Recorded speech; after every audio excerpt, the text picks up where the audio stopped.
Today we're going to be dealing with fractures, malfunctions, and you're going to get to know when you're in your department, when of what you're going to have to do. Well, let's say there's a crack in the hull or some piece of equipment, right? This is what happens.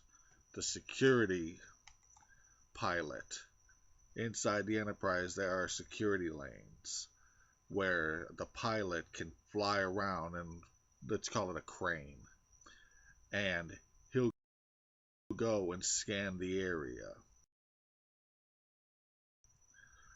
Well, with the scan, he'll determine what's missing, the shape, how much, what type of material,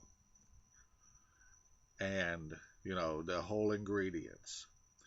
Then the pilot will take the material to the area.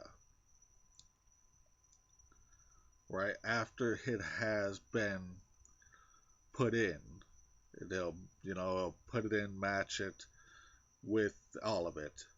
After it's been implanted, an engineer and a science officer will run a comparative scenario and compare the field ranges to assure 100% max usage output.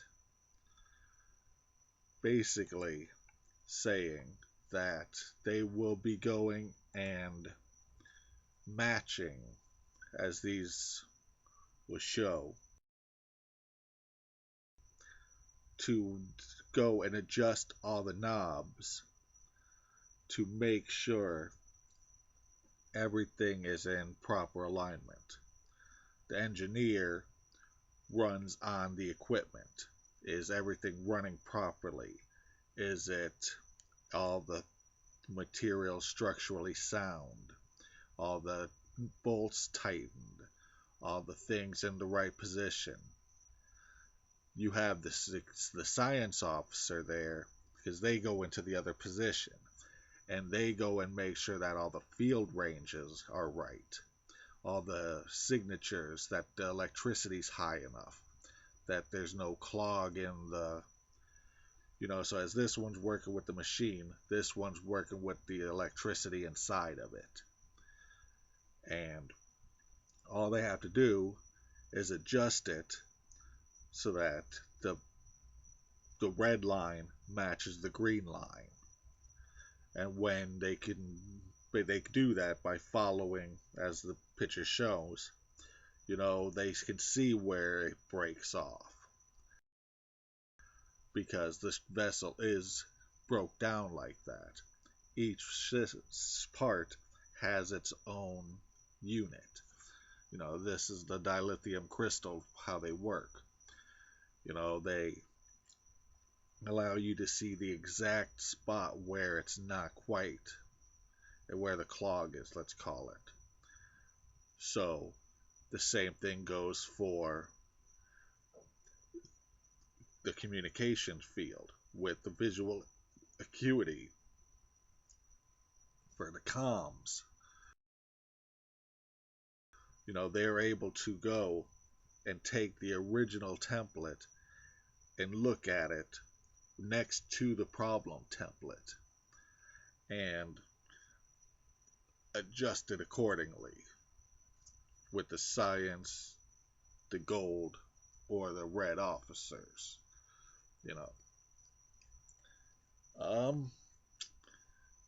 With that being said,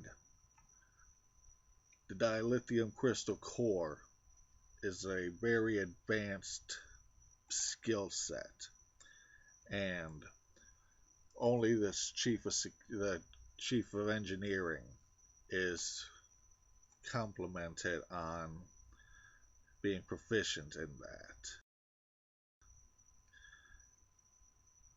From there, because the dilithium crystal can be at 1% of ship power and be 100% optimal.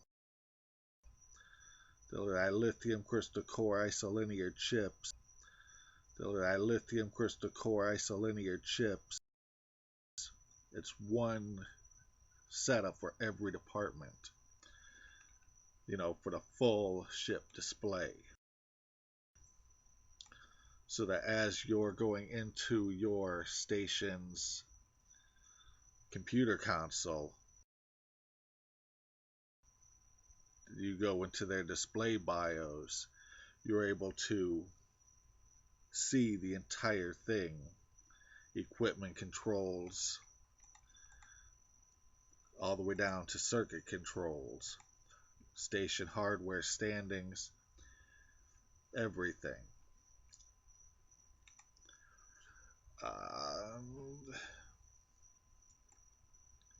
That's a lot to take in. Most of the things are along the Jeffries tubes. The halls, are lined with the soil. The paths for the cranes, because they go and grab material from the bank. The bank is the holodeck equipment.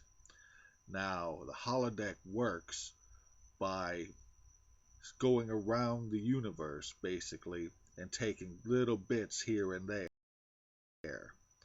So when you're actually building your holodeck program, you're using molecules from the real thing. They call it a computer program, but they use tubes that hook up to the bank, and it routes it like a computer would route a web program. It takes molecule by molecule. Everything in the bank separated to the molecule, so nothing really ages that much. And as it gets into the holodeck room, 100 million molecule hands go and grab them and conform them around you. That way, if there's two people in the same area, they're surrounded by lies.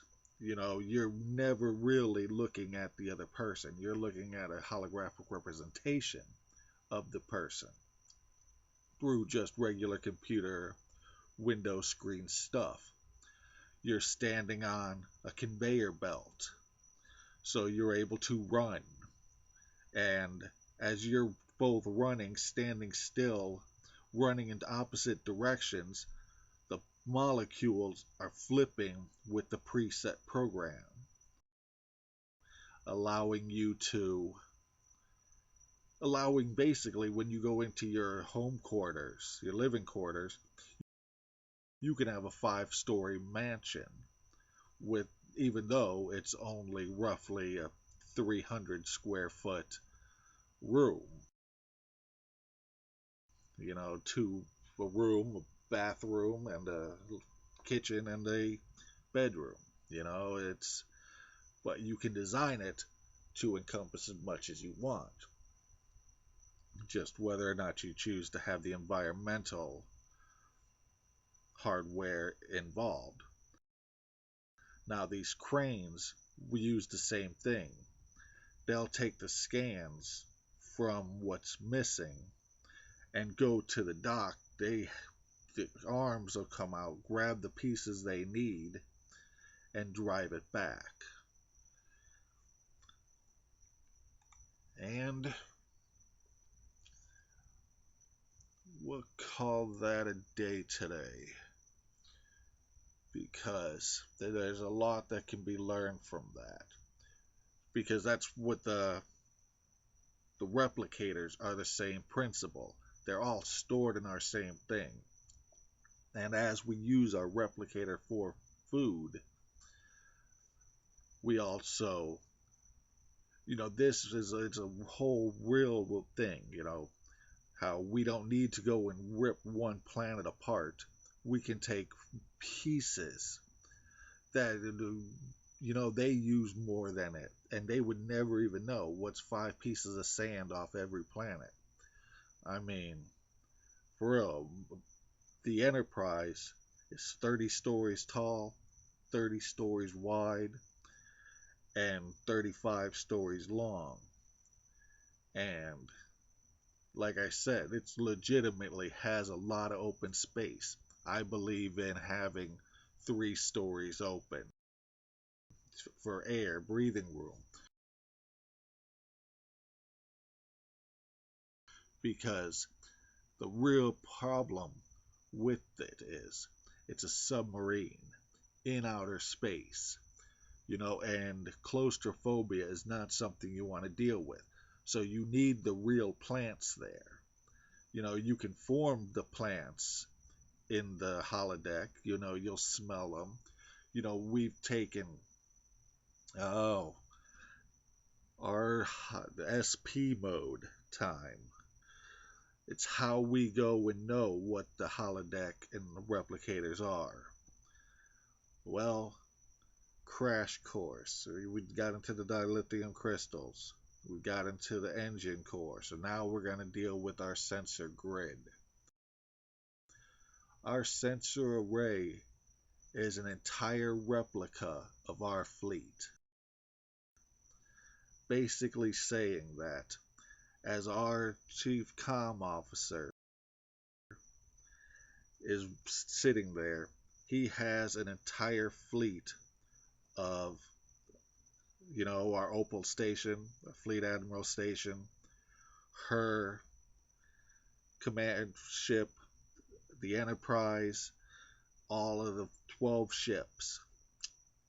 And they have a little guy inside. And he has his own fleet in front of him. And they have a fleet in front of them. All the way down until the ships are able to go through the densest, thickest matter that it's possible. Whether or not it goes through our combative hulls, yes, it can. But it's tricky because our combative hulls, if it touches the electricity signal, it feels a scan, it'll condense. And it prevents, it sees the stuff coming at it. And it will pull from the rest of the ship like a ball pit. When you're a child, you jump in and there are all the balls. Well, this is basically the same thing they are.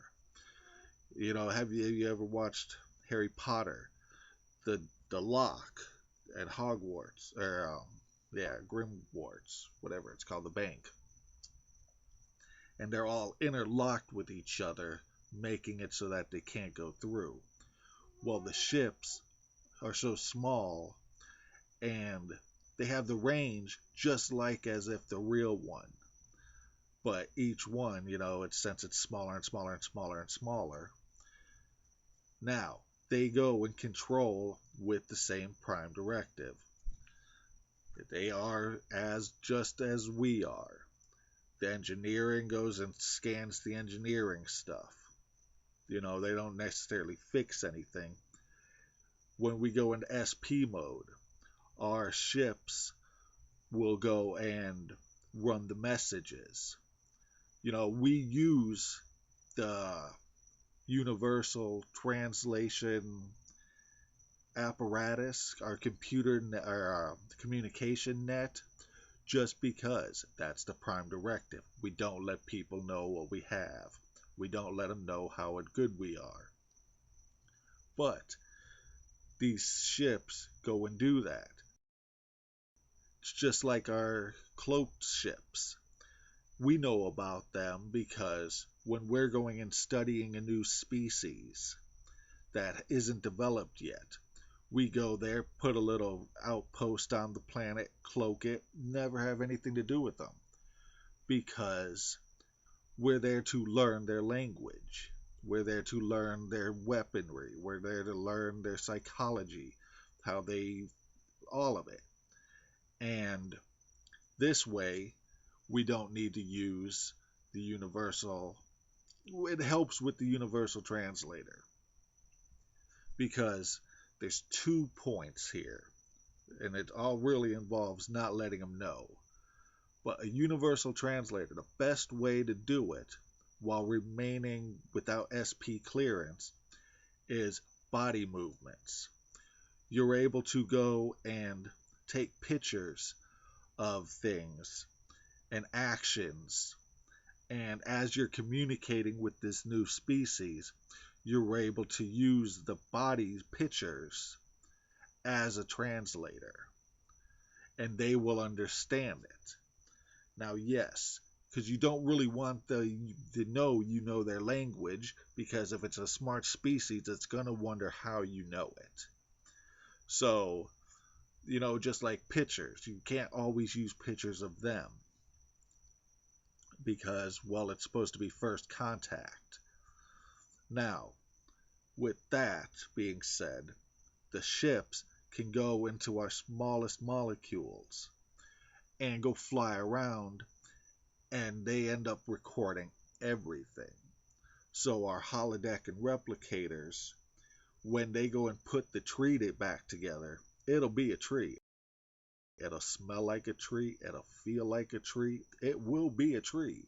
It's just deconstructible, right? Because we know how the chemical electric bonds all interact with each other. And using it properly, that's what happens. Now, for the replicator, we get food, we get equipment, we get things that and we can take it out. It's no longer deconstructible. I mean, just like a transporter, you would be able to put it in there and separate it and put it back into storage, but, that's not necessarily needed. So, we'll call this a day now. Because, like I said, that was a lot. It was a very complex day.